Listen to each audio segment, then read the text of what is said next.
वाराणसी में कितना विकास हुआ है। ये चारों तरफ सुंदरीकरण हुआ है, पर्यटक आ रहे हैं, विकास हो रहा है, रोजगार मिल रहा है लोगों को। सही बात है। अगर रोजगार मिलता तो आज के युवक सड़कों पर नहीं टहरते। बेटी रो रही थी, दिल्ली में धरना प्रदर्शन की, अभी आज तक उसका न्याय नहीं हुआ। ये सम्मान तो हो ही रहा है, सम्मान में कौन सी कमी है। जो अच्छे काम करेंगे उनको सम्मान मिल रहा है। और बराबर शिक्षा को लेकर एक सवाल उठा जा रहा है कि मिलना चाहिए, उनकी सुख सुविधाओं के तहत और सारी योजना लागू होना चाहिए। लेकिन क्या जो कि प्रधानमंत्री जी जो आज वर्तमान में जो है निवर्तमान हो गए हैं और आज जो है संसदीय लोकसभा वाराणसी से प्रत्याशी भी हैं, क्या उनको ये नहीं लगा कि हम हमारे क्षेत्र का जो है चालक, हमारे क्षेत्र का पत्रकार मेरा परिवार है। अगर वो अपना तो ये मुखिया कैसा मुखिया है, उनके परिवार का कोई सदस्य खुशी नहीं है। तो और इनके पास सिर्फ एक काम है। जब 2014 में आए तो इन्होंने कहा बहुत ही महंगाई की मार, अब की फलाने की सरकार। तो उसके बाद आए तो इन्होंने कहा मैं नारा दिया कि मैं भी चौकीदार। जब चौकीदार चोर कहा गया, अब इसके बाद जब तीसरी दफे आए हैं तो 400 बार और ये हो रहा है। इस पर प्रधानमंत्री जी को तो तुरंत एक्शन भी लेना चाहिए। और कहीं ना कहीं अगर अच्छे से इसकी जांच करा दिया जाए तो कितने लोग आएंगे पता नहीं, लेकिन कहीं ना कहीं अगर खाली कहा जाता है लेकिन धरातल पर दिखाई नहीं।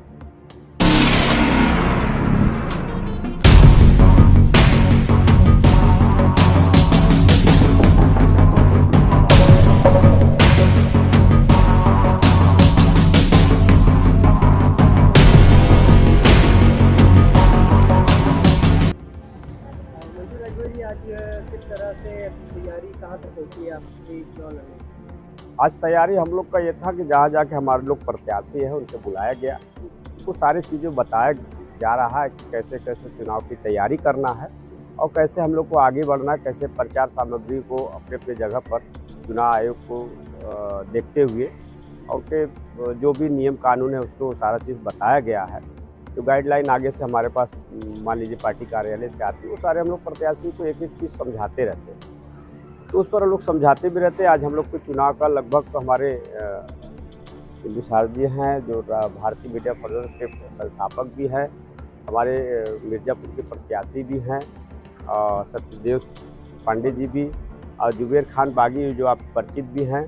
तो ऐसे सारे लोग में हम लोग एक बैठ के अपना चर्चाएँ होती है कि कैसे हम लोग आगे चुनाव प्रक्रिया को बढ़ाया जाए और क्या प्रचार की व्यवस्थाएं होंगी, क्या क्या प्रत्याशियों को डॉक्यूमेंट की व्यवस्था करना, ये सारी चीज़ हम लोग उनको गाइडलाइन करते हैं। आप मोदी जी के संसदीय क्षेत्र से मोदी जी के सामने चुनाव लड़ने की तैयारी कर रहे हैं और मोदी जी कह रहे हैं कि ये मेरा परिवार है, वो परिवार शब्द लेकर आए हैं, किस तरह से आप भैया हाथ जोड़ रहे थे कि परिवार का नाम तो मत ले, परिवार का नाम ना ले।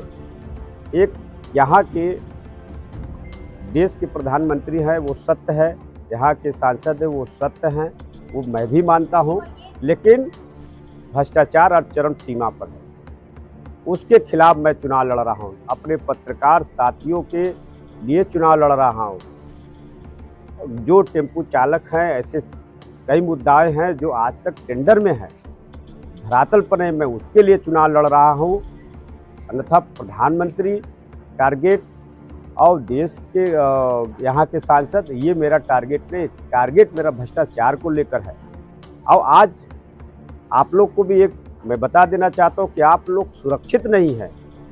परसों एक पत्रकारों को एक एजेंसी ने थप्पड़ मारा, तो कहीं ना कहीं हम लोग जैसे ही जिसको सदन में जाएंगे, इस बात को, आपकी बातों को हम लोग सदन में उठाएंगे। उत्तर प्रदेश के हर सेंटर पर, हर मुख्यालय पर पत्रकारों के लिए अच्छी व्यवस्था करने के लिए हमारी पार्टी संकल्प लेगी और करेगी, आगे भी करेगी। प्रधानमंत्री जी कह रहे हैं कि भ्रष्टाचारियों पर शिकंजा कस रहे हैं और पिछले 10 साल में भ्रष्टाचारियों की संख्या कम हुई है, कि भ्रष्टाचार जो है उस पर बराबर कार्रवाई हो रही है। बराबर कार्रवाई हो रही, तो आधा टेंडर पूरा पैसा, यही कार्रवाई हो रही है। अब कहीं ना कहीं आधा टेंडर पूरा पैसा ये हो रहा है। इस पर प्रधानमंत्री जी को तो तुरंत एक्शन भी लेना चाहिए। अब कहीं ना कहीं अगर अच्छे से इसकी जांच करा दिया जाए। तो कितने लोग आएंगे पता नहीं, लेकिन कहीं ना कहीं अगर खाली कहा जाता है लेकिन धरातल पर दिखाई नहीं देता। मोदी जी इससे पहले आए थे मन की बात लेकर, चौकीदार बने। अब उनका ये 400 के पार का नारा चल रहा है, किस तरह से देखते हैं कि 400 के पार क्या लाएंगे? हाँ, 400 के पार ये बात आप कर रहे हैं, आपकी बात का मैं जवाब भी दे रहा हूँ। 400 के पार है, 400 के पार पेट्रोल हो जाएगा, 400 के पार आटा हो जाएगा, 400 के बाद अरहर की दाल हो जाएगी, तो 400 के पार हो जाएगा। मैं भी मान रहा हूँ कि 400 के पार हो जाएगा, ये हमें भी लग रहा है, नहीं हो भी जाएगा। ये लोग खुद ही प्रचार करें 400 के पार, जो वादा करते हो सत्य निभाते हो। 400 का पार, वाकई 400 का पार आपको दिखाई भी देगा चुनाव के बाद। मोदी जी बराबर मंच से बात करते हैं कि महिलाएं बहुत ज़्यादा सुरक्षित है, महिलाओं को सुरक्षा की बात करते हैं, किस तरह से आप देखते हैं इसको? हाँ, सुरक्षित तो हैं। अभी हुआ था ना एक लखनऊ में लड़की के साथ रेप हुआ, उसे न्याय नहीं मिला। अंतर्राष्ट्रीय खिलाड़ी के साथ लातन मुक्कन मारा जाता है दिल्ली के, एक तरफ सम्मान करते हैं, उस तरफ हमारी बेटियों को लात घूसे से मारते हैं पीएससी। तो कहीं ना कहीं सम्मान तो दे ही रहे हैं, इससे बड़ा सम्मान क्या चाहिए? जो अंतर्राष्ट्रीय खिलाड़ी तो लात से मारा गया, बेटी रो रही थी, दिल्ली में धरना प्रदर्शन की, अभी आज तक उसका न्याय नहीं। ये सम्मान तो हो ही रहा है, सम्मान में कौन सी कमी है? जो अच्छे काम करेंगे उनको सम्मान मिल रहा है। और बराबर शिक्षा को लेकर एक सवाल होता जा रहा है कि किताब का भी ऊपर टैक्स बढ़ा, किस तरह से आप देखते हैं? क्या अभिभावकों पर बहुत ज़्यादा बोझ बन जा रहा है? बिल्कुल बन रहा है। खाली ये दिखा रहे हैं कि बस हमारे जो ऑनलाइन बच्चे हैं, जिनको ऑनलाइन करा के हर स्कूलों में, प्राइवेटों में, लेकिन कहीं ना कहीं अभी भी उन बच्चों का जो बताया गया था, अभी तक एडमिशन तो हो गया, पढ़ाई भी हो गया, अभी उन बच्चों का पैसा तक नहीं आया जो सरकार वादा की।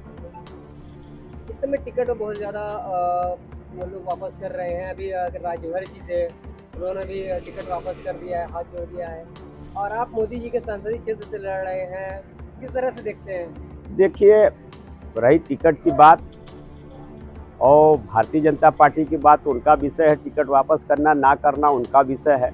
लेकिन पूर्वांचल महापंचायत पार्टी गरीबों, मजदूरों, पत्रकारों और रिक्शा चालक, टेम्पू चालक ऐसे भ्रष्टाचारियों को खिलाफ गरीब ही आवाज़ उठाता, उसके लिए अमीर नहीं आता है। तो आज कहीं ना कहीं पूर्वांचल महापंचायत पार्टी और हमारे पत्रकार साथी, हमारे मिर्ज़ापुर से प्रत्याशी भी है, कोई यहाँ हाई फाई नहीं है। आने वाले में दिन में देखेंगे भी लोग, हमारे लोग बाइक से प्रचार करेंगे, ऑटो रिक्शा से प्रचार करेंगे, उनके पास चप्पल भी नहीं होगा तो भी प्रचार करेंगे। पूर्वांचल महापंचायत पार्टी ये सिद्धांतों पर काम करती है।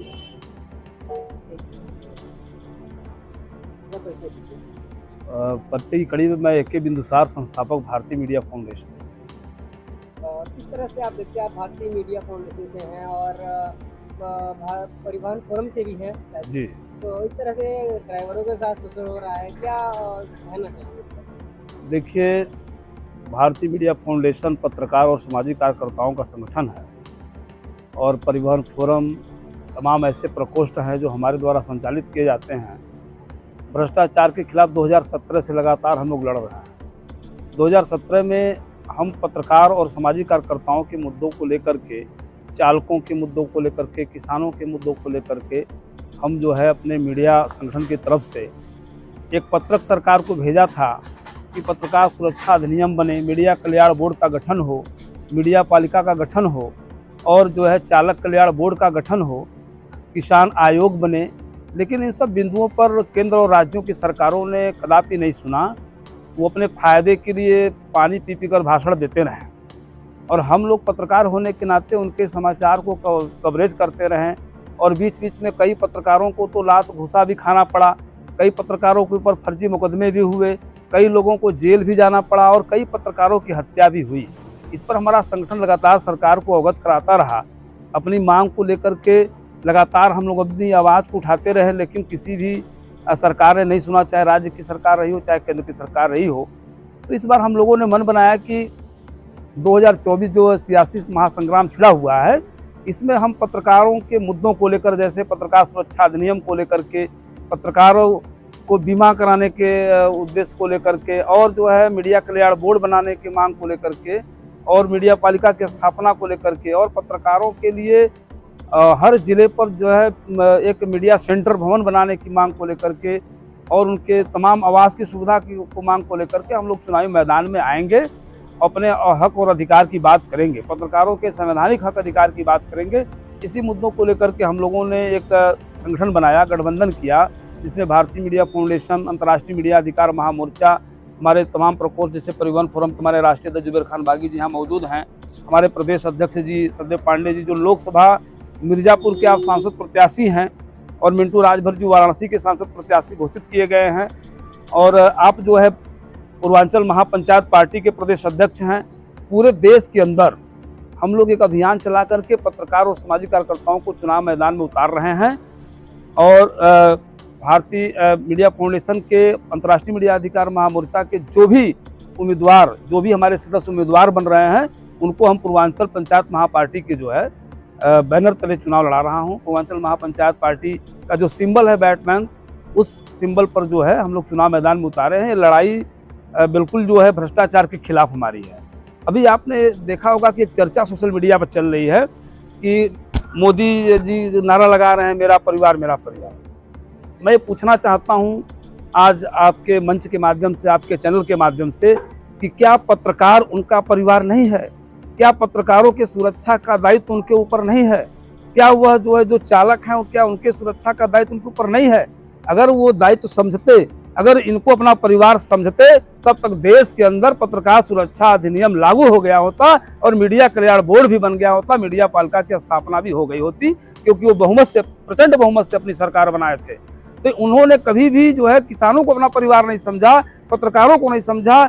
ऐसे भी चालकों की बात लगातार बनारस में उठ रही है। हम इस समय बनारस में आपके बीच में हैं।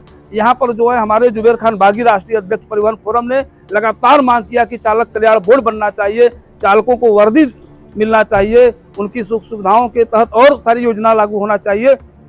लेकिन क्या जो कि प्रधानमंत्री जी जो आज वर्तमान में जो है निवर्तमान हो गए हैं और आज जो है संसदीय लोकसभा वाराणसी से प्रत्याशी भी हैं, क्या उनको ये नहीं लगा कि हम हमारे क्षेत्र का जो है चालक, हमारे क्षेत्र का पत्रकार मेरा परिवार है?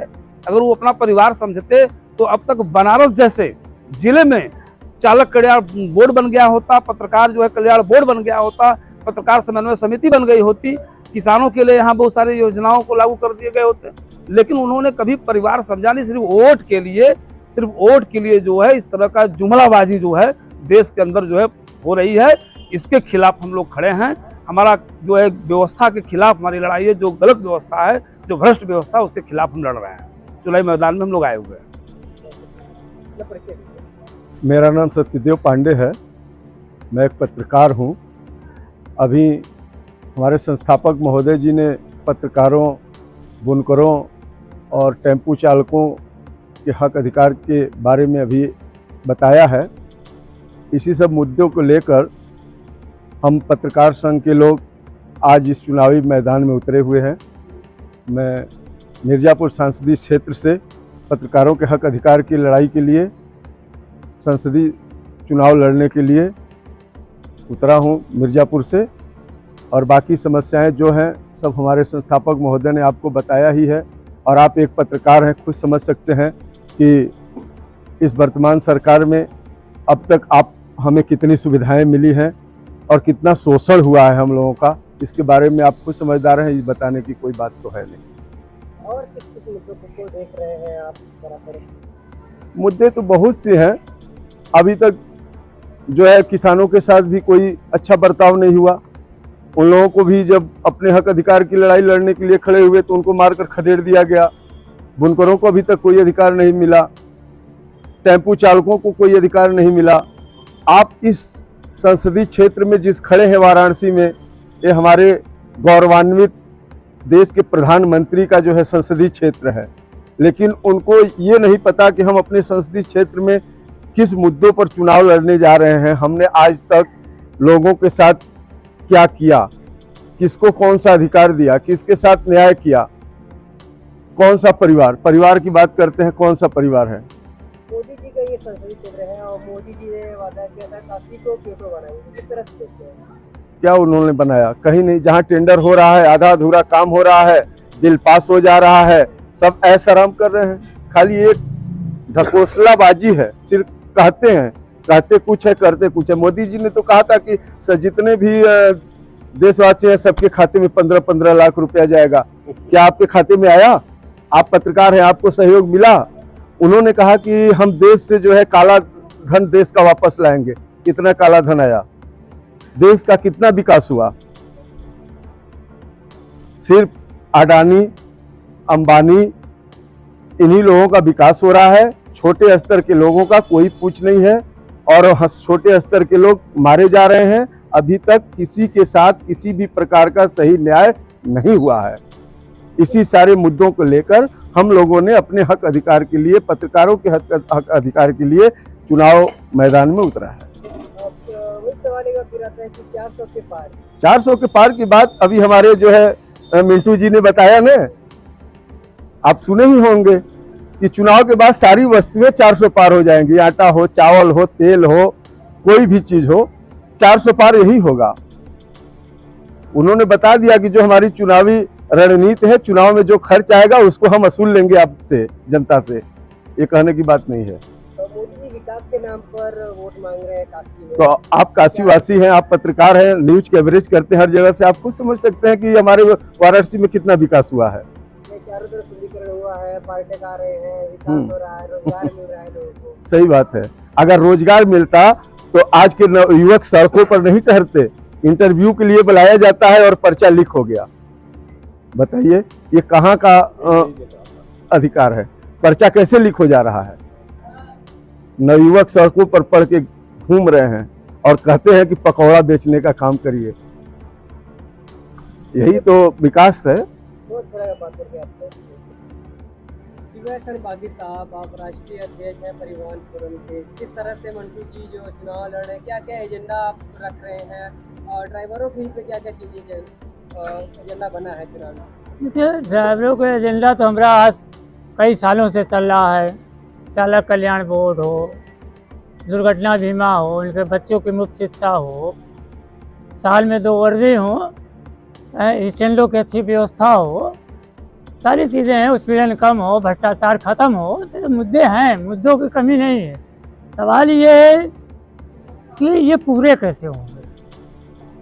हर जगह हर अधिकारी, बड़े से बड़े अधिकारी का मुख्यमंत्री पोर्टल, प्रधानमंत्री पोर्टल, ऐसी कोई ऐसी जगह ना हो जहाँ इस तरह की चीज़ें उन तक पहुँचाई गई। लेकिन होता क्या है, और 2 चीज़ें मुझे समझ में आई।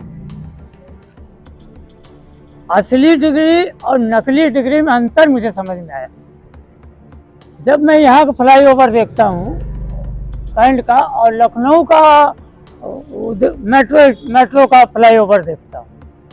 तो लखनऊ का मेट्रो का फ्लाईओवर ये है कि वहाँ की स्टेशन में आने वाली जनता जब मेट्रो से उतरे तो स्टेशन पर आ जाए, और स्टेशन से उतरे तो मेट्रो से अपने स्थान पे चली जाए, है ना। और यहाँ का फ्लाईओवर ऐसा है कि आप स्टेशन पे उतर ही नहीं सकते। फ्लाईओवर से जाना हो तो जा ही नहीं सकते।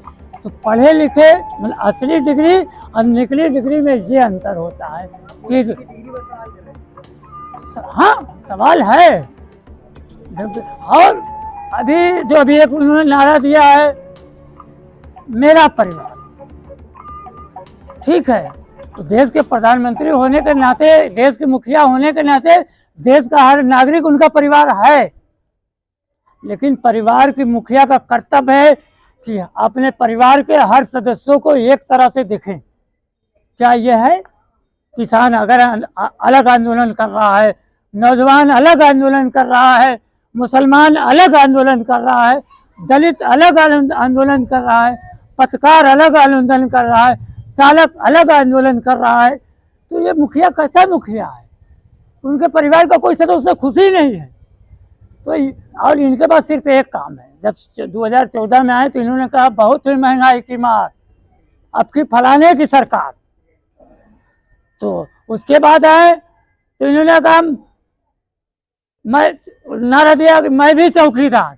जब चौकीदार चोर कहा गया, अब इसके बाद जब तीसरी दफे आए हैं तो 400 बार, और अब की जुमला नहीं बोल रहे हैं, जुमले का नाम बदल दिया है। उसका नाम रखा है गारंटी। पहले जुमला था, अब चूंकि ये नाम बदलने में माहिर है तो जुमले का नाम बदल के गारंटी रख दिया गया, और रही 400 की पार। तो बहुत हुआ महंगाई की मार, उन्हीं का कहना था। तो अब बहुत कम हुई महंगाई, इसलिए अब की 40 के आसपास। बहुत कम हुआ भ्रष्टाचार, इसलिए बीजेपी अब की 40 के आसपास है। बहुत हुआ महिलाओं का सम्मान, इसलिए बीजेपी 40 के आसपास। तो ये सिर्फ वो जुमले को नाम बदल के गारंटी रख दिया गया। ये बात करते हैं परिवारवाद की, बात करते हैं भ्रष्टाचार की।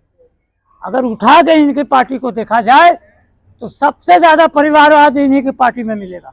और कहते हैं भ्रष्टाचार कम हो गया, सही कहते हैं। सारे भ्रष्टाचारी तो बीजेपी में चले गए, तो भ्रष्टाचारी तो कम हो ही जाएंगे। तो उनकी इन दो बातों में दम है, इसको मैं स्वीकार करता हूँ। मोदी जी कह रहे हैं कि जो पेट्रोल महंगा हुआ है, इससे लोग गाड़ियों से कम चलेंगे और अपने स्वास्थ्य पर ज्यादा ध्यान देंगे। बिल्कुल, उनकी यही चाहत है कि फिर हम 50 साल पीछे जाएं, बैलगाड़ियों से चलें, कपड़े दिखा पत्ता लपेटे। उनकी यही सोच है। तो वो तो देश को पीछे ले जाना चाहते हैं। जब देश आज़ाद हुआ तो देश में एक सुई नहीं बनती थी। आज देश में कोई ऐसी चीज़ नहीं जो निवाड़ी, किसकी देन है? जो पिछले साल कोसते रहते हैं 70 साल। अरे 70 सालों में जो किया वही बेच रहे हो आप। आपने किया क्या 10 सालों में, ये बताने को तैयार नहीं हो। परिवारवाद, भ्रष्टाचार, अरे 10 साल में किया क्या ये बताओ, 5 साल में करोगे क्या, इस पर बात करो ना। है ये फालतू की बकवास परिवारवाद। अरे जिसके पास भाई परिवार को, तो हर कोई के पास परिवार है।